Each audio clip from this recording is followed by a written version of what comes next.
Hi, I'm Lynn with Blue Knight Rubber Stamps, and today I'm going to show you a technique that will make your Christmas card look like it's made out of a vintage photo. Hope you enjoy it.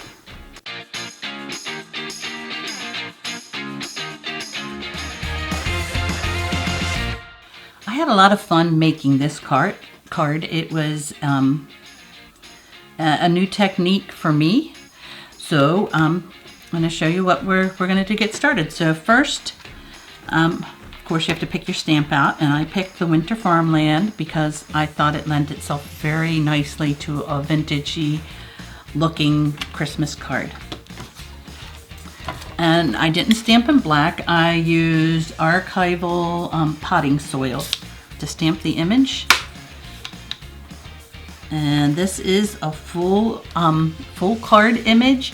So I almost always use a quarter sheet of paper instead of a 4 by 5 1/4, because then I have room for my magnets and I can just trim it down later.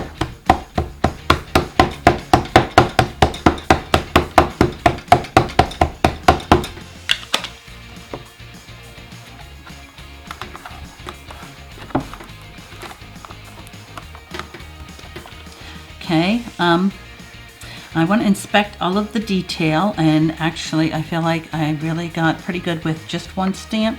I can see a little bit over here. It looks a little lighter, so I am going to stamp it one more time.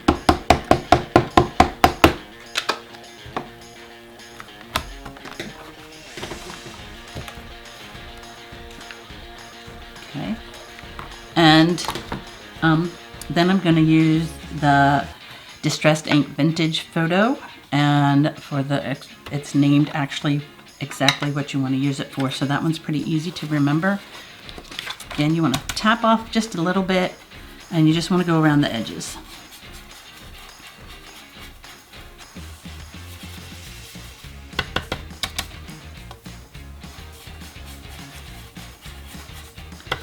And this is actually something I've always enjoyed doing, is doing a little bit of the distress with the vintage photo.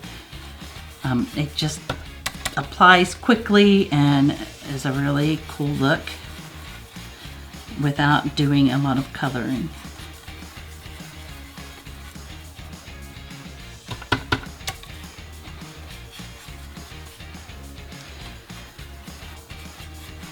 Okay, I'm going to give it a second to dry, because the next thing I'm going to do is I'm going to put my Versamark completely over top of this.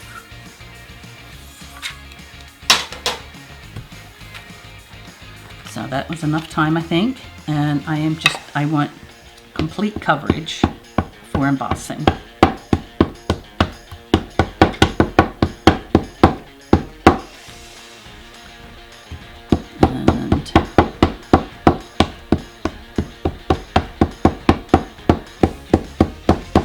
My embossing pad actually could be a little bit cleaner, and I got a couple little dark marks there, but considering it's supposed to look like an old photo, I think it just will add to the character of the card. I'm just making sure I really have a good coverage here. And then we're going to use clear embossing powder. And this embossing powder worked really well. It's some old stuff that I think is even crystallized, but the thicker you get your coating, the better. So it actually worked really well to have some old stale embossing powder. I just want to make sure I get full coverage. And I don't know if you can see, that is really, really thick. Now my fingers got some off of that, so I'm going to cover that up. It's not a big deal because, again, I'm going to trim it down once I'm done. And you can see again how it looks dusty, and once you heat it up, it will all get shiny, and that's how you know you got everything done.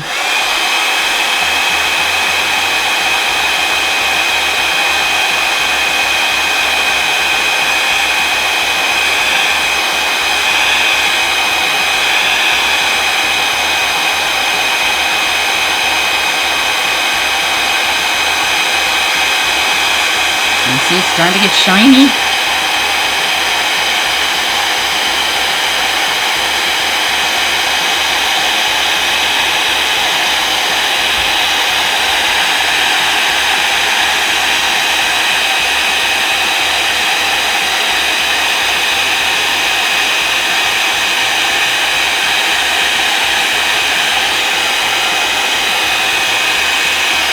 switch corners.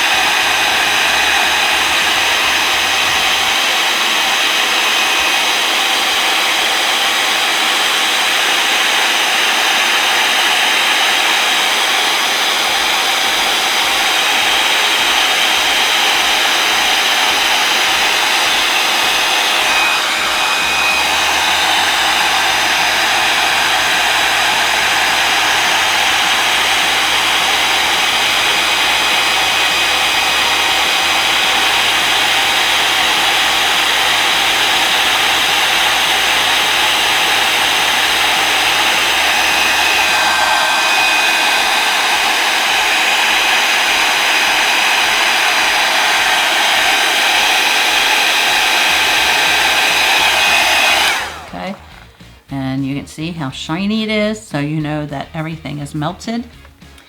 All right, so now this is the tricky part. You do have to stop and put it in the freezer for a few hours, like 5 at least. Just like cookie dough, overnight is best. So I'm gonna go get my frozen one so I can finish showing you the technique. Okay, so I just got this out of the freezer and I'm gonna try to crack it for you.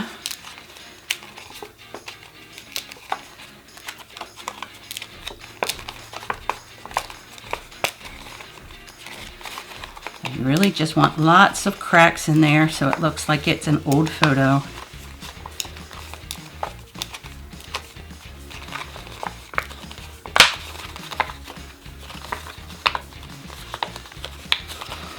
And that actually worked pretty good.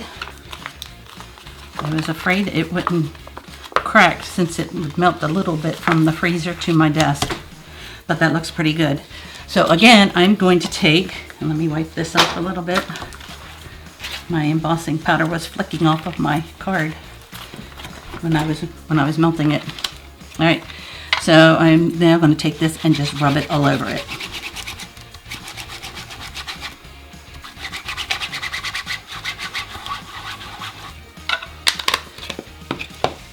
Okay, take a clean part of your rag and wipe it off.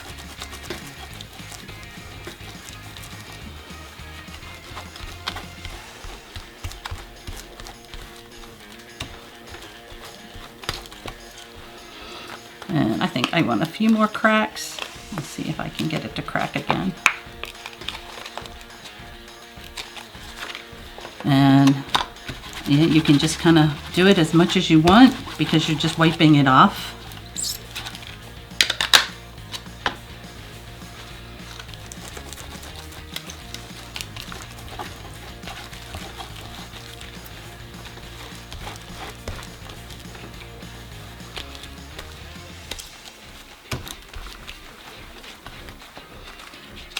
And I think that looks like an old photograph, and I'm very pleased with it. I will have a couple of extra antique photo Christmas cards this year. So I hope you enjoyed this video. Happy stamping!